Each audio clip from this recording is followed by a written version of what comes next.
extreme and unexpected danger, you will choose your fate.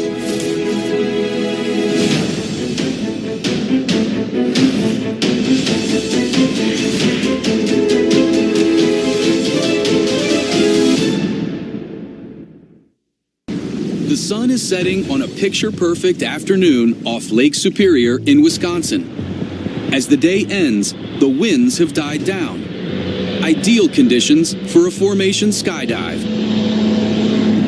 12,000 feet in the air, pilots in a pair of airplanes ferry 9 skydivers to the jump site. When suddenly,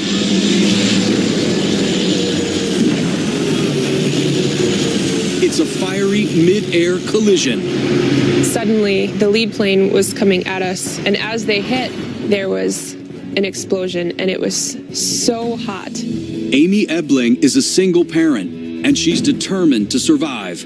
My first thought was, this plane is going down. Get out now before you get pinned, and make sure you make it home to hug your baby.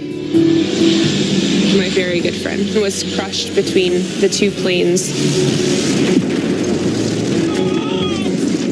A couple of my friends took out the back window, impacted the glass, shattered it. I grabbed the side of the plane and threw myself out as hard as I could because there's explosions, parts of plane, there's debris. You're basically in an aerial war zone. The impact throws skydivers off both planes and rips the wings from one Cessna, creating a ball of fire. It's hard to describe how much trouble they are actually in, but it's definitely a dangerous situation. Hurtling toward Earth with bodies and flaming wreckage in the sky. This is now your moment of decision. When should you deploy your chute if debris is falling all around you? A. Open the chute as you normally would at the standard altitude. Or B. Deploy at a lower altitude to get more distance between you and the wreckage. As you ponder your choice, realize you've only got seconds to make this life or death decision. You're hurtling toward Earth with bodies and flaming wreckage in the sky. When should you deploy your chute if debris is falling all around you? The human body travels at around 125 miles an hour. After you jump out of the plane, you have about 75 seconds before you absolutely hit the ground, and you have about 50 seconds to pull your parachute. What's your best option in this terrifying freefall? If you guessed A, you're right. But that doesn't mean you shouldn't try to get out of harm's way. The ideal point to pull a parachute would be between 2,500 and 3,500 feet. Pulling at a lower altitude than the standard would, in fact, give you a little bit more separation from the group of skydivers as well as the debris.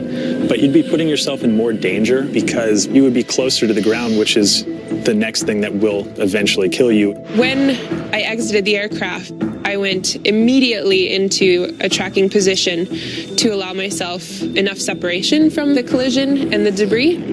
Because the wind has died down, it's not working against her. Amy Ebling moves a safe distance away and does the right thing. She opens her chute at the standard altitude around 3,000 feet. I've just experienced something that was never supposed to happen. I did not want anything interfering with me landing safely. As Amy descends, the grim reality sinks in of what just happened. We just sent an airplane fuselage crashing to the ground unmanned. There was no controlling where any of the debris was going to go. Did I just watch people die? Did I just kill people on the ground? When Amy lands, there's no stopping the tears. There is this overwhelming thought that I get to see my baby. He still has a mom. But she's also sure that not everyone involved in the crash was so lucky. I was pretty certain. I just watched a couple of my friends go down. My instant reaction was grief. Is everybody down? Because there's no way when 2 planes hit each other at 12,000 feet, 11 people were going to walk away without death. Against all odds, it happens. One plane lands safely, and everyone, including 2 pilots, survives. Debris was falling straight down because there was very little wind that day, so they used their parachutes to steer away from that falling debris. The wreckage fell into an empty parking lot. I think miracle is an understatement. There aren't words to describe the outcome of something that should have been worse. Not even the fuselage traveling at 400 miles an hour hurt anyone on the ground. True or false?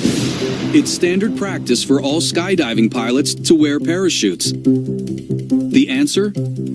False. It is not standard operating procedure, nor is it required by the Federal Aviation Administration for all jump pilots to wear parachutes. It so happens both pilots were wearing them that fateful day. To survive this kind of catastrophe, get out of the plane as quickly as possible and open your chute as normal so you have enough time to land safely. This skydiving mishap may be enough to scare some from ever doing it again, but not Amy. 9 months after her brush with death, she got married while free falling. I was given a second chance, and my life was changed. So I try to make the most out of it.